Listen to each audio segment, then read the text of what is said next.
Olá vestibulando, eu sou o professor Renato Amigo, professor de Química e integrante da equipe da Central de Vestibulares aqui do Liceu Jardim. E ufa, terminaram as provas das primeiras fases dos grandes vestibulares, a saber, Unesp, Unicamp, Fuvest, e agora você deve estar preocupado com a sua preparação para a segunda fase. E o que os nossos professores resolveram fazer? Eles resolveram gravar algumas aulas com dicas, com resolução de exercícios, com algumas orientações para você ficar um pouco mais tranquilo e ter aquele desempenho legal que você espera para que você possa ingressar na tão sonhada vaga na universidade. Então, bora lá! Vamos assistir mais um vídeo então com um mega professor aqui do Liceu Jardim?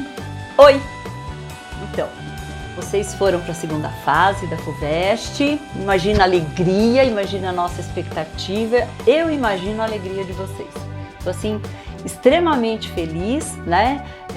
Gratificada com o bom desempenho de vocês. E você? Não, é sempre para nós a realização de todo um trabalho, né? E não é uma alegria só porque vocês passaram, é uma alegria por ver que todo o esforço que vocês tiveram tá valendo a pena, né? E a gente realmente está junto para dividir esse momento e ajudar mais um pouquinho agora, né? Em algumas dicas aí para vocês continuarem indo bem, né? Então, nós vamos começar hoje dizendo o seguinte. Primeiro, calma. Você precisa ler a questão. Não esquece, pega lá a sua lapiseira, dá uma grifadinha naquilo que está sendo pedido. Por quê? Porque muitas vezes uma questão da segunda fase da Fuvest, ou mesmo de outros vestibulares, te coloca ali um texto. Coloca um texto, por exemplo, lá de modernidade, e depois te pergunta como que isso reflete nos dias atuais. Então é importante que você perceba isso ao ler uma questão, que você consiga identificar o que essa questão está pedindo para você. E é claro que não é só isso que você vai identificar ao ler uma questão, não é, Fernando? Não, e mais do que isso, fiquem muito atentos ao comando da questão. Você tem comandos do tipo cite, comandos do tipo explique, comente, relacione. Então, muitas vezes, eu diria, na maioria das vezes, você tem mais de uma pergunta na mesma pergunta. Então, presta atenção. Características políticas, culturais e econômicas de um determinado período histórico. Repare, nós temos 3 perguntas: características políticas, características econômicas, características culturais. E na hora que você for elaborar a sua resposta, pense no que você vai escrever antes de sair escrevendo. Às vezes, com pressa, a gente quer ganhar tempo e já sai escrevendo. E, de repente, o espaço acaba não dando, você acaba colocando uma introdução muito grande na sua resposta. Então, pensa, o que é que eu vou responder? Então, as características políticas são tais, tais, tais e tais. Ponto. Já em relação aos aspectos econômicos, tais, tais, tais, tais. E do ponto de vista cultural, tão. Então, você pensou, estruturou a resposta na sua cabeça, viu que há 3 informações que você tem que colocar ali, e aí sim, respirou, calma, como a Eva falou, e aí você começa a elaborar a sua resposta. Então, atentos ao comando da questão, o que a questão quer saber. Por isso é importante grifar o momento histórico que ele está pedindo, a informação, o século tal, e o comando. E aí você começa a elaborar a sua resposta, né? Eu acho que, assim, para começo é isso. Se você conseguir, logo de cara, né, já ter essa tranquilidade de olhar o exercício e ter o domínio sobre aquilo que é pedido, tá ótimo. Mas agora a gente vai falar um pouquinho de conteúdo, né, porque é importante. Nós vimos a prova da primeira fase. No próprio dia eu cheguei a comentar com vocês que estava fazendo mas muita falta 2 temas, né? E desses temas, pela revisão que nós fizemos aqui em Humanidades, vocês se lembram que eu também chamei a atenção de vocês para um outro fato. Raramente a prova da Fuvest vai deixar uma questão de história presa no tempo. Então sempre vai haver uma referência a um outro tempo histórico. Então, vamos lá. Um exemplo disso é a questão da escravidão. Via de regra, se fala da escravidão lá na antiguidade para se comparar com a modernidade, ou se fala da modernidade para você dar as características ou para você relacionar com a história da África. Então é extremamente importante você ter esse cuidado de perceber que a questão não fica presa num tempo histórico, ela se expande, né? E escravidão não apareceu na primeira fase da mesma forma que não apareceu a questão dos povos originários, que são os povos indígenas, e que é uma questão extremamente importante que nós não podemos imaginar que isso vá cair no vestibular de uma forma conservadora, de uma forma tradicional. Você não acha, Fernando? Sim, eu acho que se a gente pensar ao longo desse ano, a questão indígena esteve presente no debate político o tempo todo, seja pela questão da preservação da floresta, das reservas indígenas, seja por uma série de eventos, enfim, tristes que ocorreram com algumas comunidades, a questão da mineração. Então, essa questão indígena, ela está muito em evidência ao longo desse ano. E aí, pegando esse gancho da escravidão, por favor, lembrem sempre, se utiliza no Brasil colônia, no Brasil império, claro, muito mais no Brasil colônia, tanto a mão de obra escrava africana quanto a mão de obra escrava indígena. Vamos lembrar que a mão de obra escrava africana, ela tem um viés mercantil, né? Então se justifica, né, uma certa preferência pela mão de obra africana por conta da lucratividade proporcionada pelo tráfico negreiro. Ponto. Ok. Mas isso em nenhum momento exclui o uso da mão de obra indígena, que também foi bastante demasiado. Tá? Então estamos falando aí de uma instituição que é a escravidão, que no Brasil funcionou tanto com os povos nativos, né, que a gente generaliza aí, chamando de indígenas, quanto depois com os africanos que vieram em condição de escravidão. Tá? Então fiquem muito atentos, porque o tema indígena, o tema reservas indígenas, preservação dessas áreas esteve aí no debate, nas discussões políticas o ano todo. Tá? Então fiquem muito atentos a isso. Claro, você fala, puxa, mas a gente estuda pouco a questão indígena, de características, de peculiaridades. Sim, de fato, a gente não aprofunda muito o estudo de tribos indígenas, por exemplo. Mas fiquem tranquilos porque, sobretudo numa prova de segunda fase, raramente, para não dizer nunca, mas raramente, conhecimentos muito específicos são cobrados. Caso isso venha a acontecer, muitas vezes o mais importante é você mostrar na sua resposta que você tem o conhecimento de um todo e não a especificidade. Se por acaso você não lembrar de uma nomenclatura específica, de um nomezinho específico, calma, não tem problema. Esse não é o mais importante. Você pode até ali ter um pequeno desconto na elaboração da sua resposta, mas ele vai ser um pequeno desconto. Então a gente estava até conversando antes de começar a gravar. Vamos supor o nome de um tratado, o nome de uma lei. Puxa, eu não lembro o nome. Tudo bem, se você souber explicar a lei, né, o contexto no qual aquela lei ou aquele tratado foram feitos, está ótimo. Não arrisque. Se você não sabe o nome específico, não chuta. Não existe chutar em prova dissertativa, tá? Então, presta bem atenção nisso, não se preocupe, não se desespere se você não souber o detalhe, tá? Contextualize, isso é sempre mais importante, né, Eva? E não esquecer que, por exemplo, hoje, primeiro, o Brasil é o país que mais demora a acabar com a escravidão. Aqui foi o último país das Américas a acabar com a escravidão.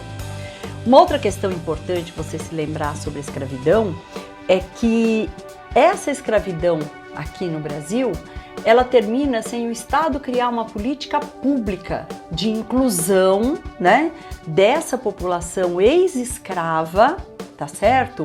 Na vida brasileira, no processo econômico. Então é uma população que foi literalmente colocada à margem.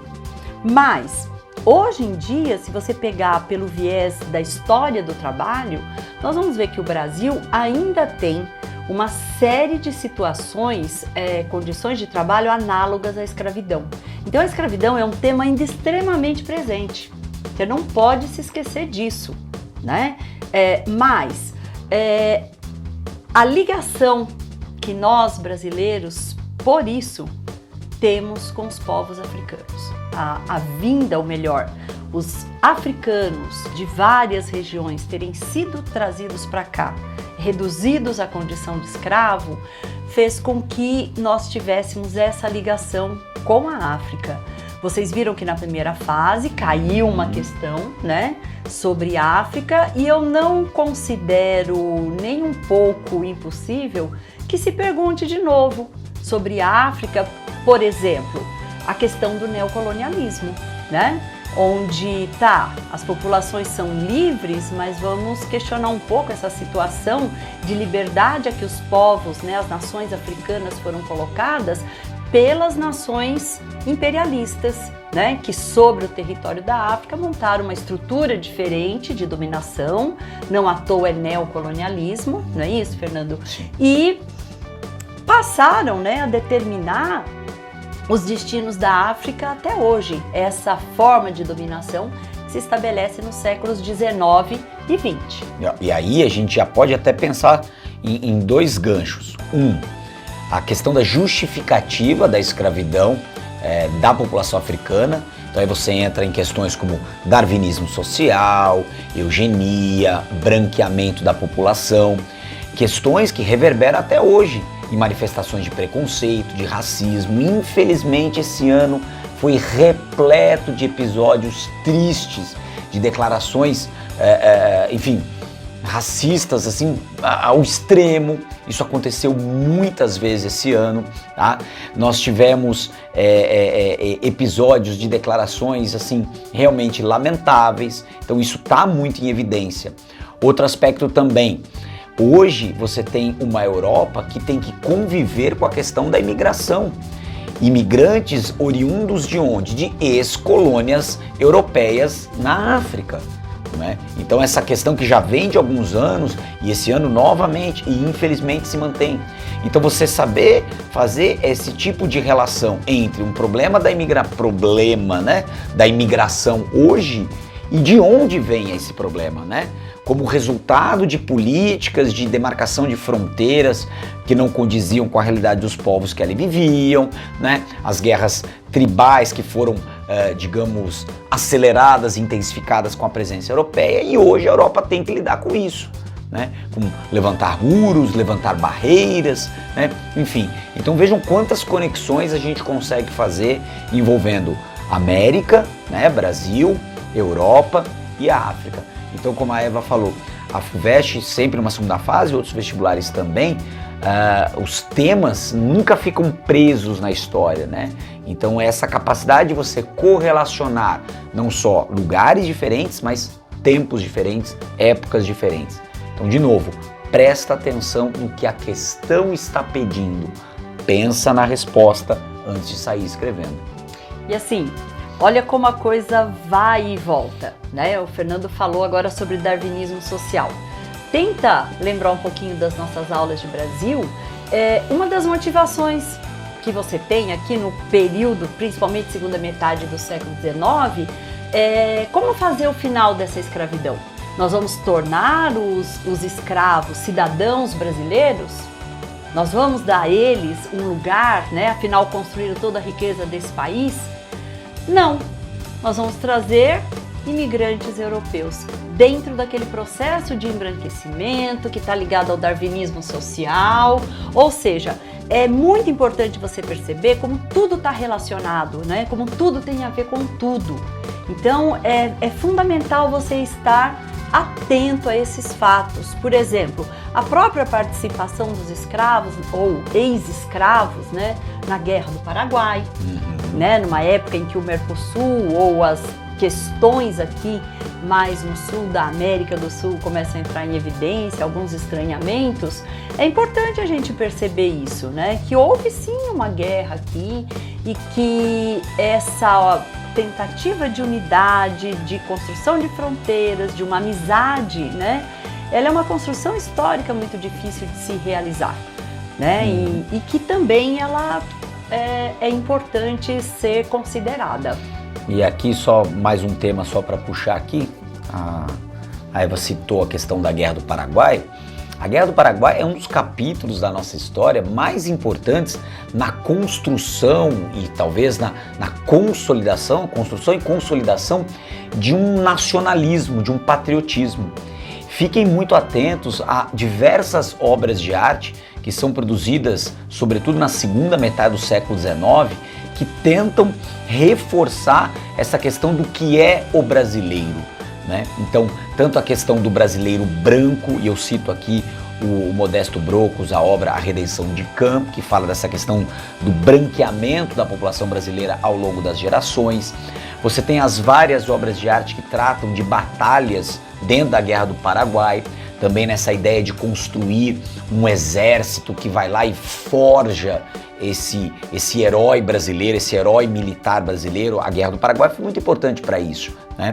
E depois, logo na sequência, você tem a própria proclamação da República, forjar o herói republicano, que de novo é o militar, é o exército como protagonista da proclamação da República.